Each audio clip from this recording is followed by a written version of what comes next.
gracias a la alcaldesa por su presentación y gracias a ella y a vosotros por haberme invitado a oficiar este año de pregonero y dirigiros unas palabras como pórtico a los días de la fiesta mayor de vuestra patrona. Este honor o reconocimiento del que me hacéis objeto, este compromiso de pregonero que no he dudado en aceptar con tanta sorpresa como ilusión,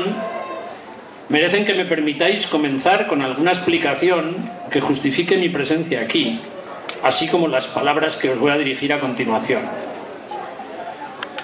El futuro, y me dirijo ahora a todos, pero preferentemente a los jóvenes o a los más jóvenes, el futuro está perfectamente abierto a todas las posibilidades. Es el reino de la libertad. Y buena prueba de eso es que yo, aragonés oriundo de la vega del río Guadalaviar, en las proximidades de Teruel, cuando era joven, yo jamás me pude imaginar que me iba a casar con mi mujer Pilar Aznar, el cura de un lugar llamado El Tornillo, que yo desconocía absolutamente que existiera, un inolvidable Mosén Ramón, a quien recordarán con toda seguridad los mayores de 40 años aproximadamente, o 35, 40 años. Luego, poco a poco, fui conociendo el lugar y algunos de vosotros, primero acompañando a mi suegro Antonio Aznar, con quien siempre comentabais lo mala que había sido la cosecha, aquí en el pueblo o en los caminos, ante mi extrañeza, pues yo no siempre la veía tan mala. O acompañando a misa a mi suegra, Josefina Plana, o frecuentando a otro inolvidable personaje, también supongo que para los mayores, el herrero Manolo, con quien departía mientras apañaba las bicicletas de hijos y de sobrinos que le traíamos. Cuando casi todo Aragón arde en fiestas a mediados de agosto, mis hijos Diego y Lucía, desde sus primeros años, conocieron y disfrutaron por primera vez estas fiestas de agosto aquí entre vosotros. Aquí ensayaron sus primeros bailes en las verbenas nocturnas y aquí les trajeron, como en una aventura muy arriesgada, sus primeros trayectos largos en bicicleta. Y también he tenido casi anualmente la oportunidad, en primavera y en Pascua, de acompañaros y trataros en la romería a la ermita de Teruel. Ese conocimiento ahora se ha visto notablemente incrementado por otra circunstancia tan imprevista como grata. Cuando hace un par de años fui nombrado director de la Institución Federal del Católico, que es un organismo que utiliza e invierte recursos públicos de la Diputación Provincial de Zaragoza en la investigación, edición, divulgación y prácticas culturales, encontré encima de la mesa un original de vuestro paisano, Xavier El Salvador Paniello, que contenía una sólida y bien construida historia del pueblo, el yugo milenario. Qué raro, pensé, si El Tornillo es provincia de Huesca.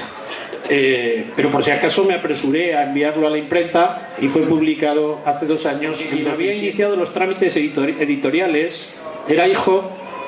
de un factor de estación que estuvo aquí en los años 40 del siglo pasado, del siglo XX, antes de pasar a trabajar en la Renfe, en la estación de Selgua, y luego en la de Ayerbe.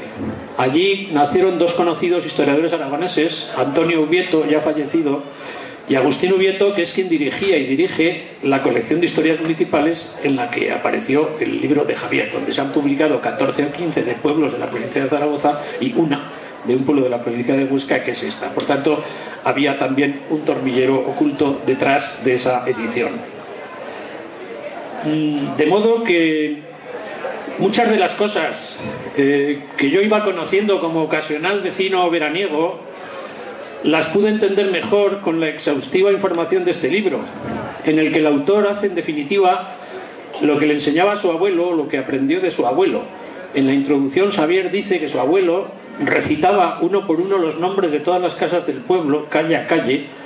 desde el principio hasta el final, mientras los nietos, o sea él, contábamos y sumábamos sus habitantes. Un nieto que ha acabado contando y sumando la historia de los habitantes del Tornillo, pero a lo largo de más de 1000 años, desde los orígenes altomedievales y árabes, y lo ha hecho profesionalmente en este libro, que ya conocéis, lo ha hecho cordial y afectuosamente, como pagando una deuda de la infancia, lo cual reconocer y pagar deudas de la infancia es algo que honra a todas las personas. Y entre unas cosas y otras, yo quiero subrayar la extraordinaria importancia del sentimiento de comunidad que yo he ido observando entre vosotros o que he ido conociendo, un sentido comunitario que estas fiestas recuerdan y refuerzan, una conciencia comunitaria amasada desde el pasado, desde la historia que ahora conocemos mejor, desde el patrimonio cultural por el que hay que seguir luchando. Yo querría deciros, y si fuera posible convenceros, que esa conciencia de comunidad es un capital intangible o invisible que ha de servir para orientarse en las incertidumbres del futuro, un capital cuya utilidad es innegable, aunque no la percibamos a corto plazo o a simple vista. Además, si nos ponemos a contar, como hacían Xavier y su abuelo Paniello, hacia el futuro ahora, no hacia el pasado, entre nativos, oriundos, residentes, regresados, emigrantes, inmigrantes, pues vais siendo muchos, os sois muchos, y más si se añaden gentes a las que, como a mí, convertís generosamente en una especie de vecinos adoptivos. Os voy a contar una confidencia personal, y no me voy a alargar ya mucho, lo prometo. Como ya he dicho, yo pasé parte de mi infancia al lado de un río maravilloso. Guadalaviar en árabe significa agua blanca, de tal modo que con frecuencia me han resultado exóticos los paisajes en los que no había río. ¿Dónde está el río?, suelo preguntarme, buscando instintivamente hileras de árboles. Y aquí, en vez de río, me encontré con un topónimo no menos maravilloso,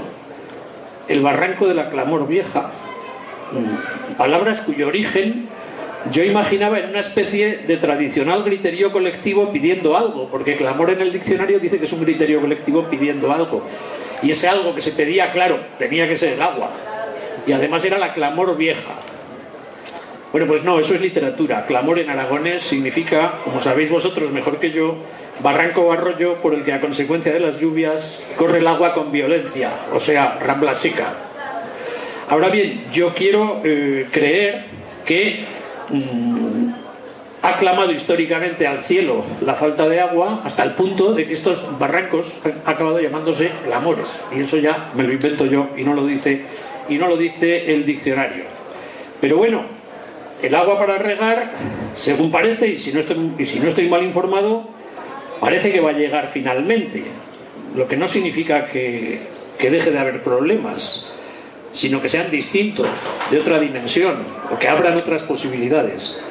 Merece la pena, por tanto, sostener y alimentar ese sentido comunitario para mejor encarar ese futuro cercano. Porque además, las raíces de la cultura tradicional de una pequeña comunidad agraria no son incompatibles con las muy extensas ramas de la modernidad más rabiosa. Y si no, hágase la experiencia, como yo he hecho, de entrar en esa página web, eltornillo.com, muy eficazmente configurada, modélica, infrecuente en un lugar menor, y que hoy es un instrumento para las relaciones y proyectos de la comunidad, muy importante, más importante quizás para los más jóvenes, o tanto como la fiesta patronal que estamos inaugurando. Y ya acabando de verdad, tormilleros y tormilleras, ahora todo está más cerca y todos estamos más cerca. La distancia ya no es el olvido, como decía el bolero, porque como no hay distancias tampoco debe haber olvidos. No hay oportunidades perdidas, sino oportunidades por inventar, por trabajar y por ganar. Reitero mi agradecimiento por vuestra invitación a pregonaros algunas palabras, el agradecimiento también a los trabajos de esas comisiones organizadoras de fiestas que parece que siempre tienen superávit, y os vuelvo a convocar a la fiesta finalmente, como al principio, deseando y sabiendo que la alegría y el buen ánimo en estos días van a ser más perdurables que el calendario festivo, de modo que a divertirse y a disfrutar, y hasta el año que viene.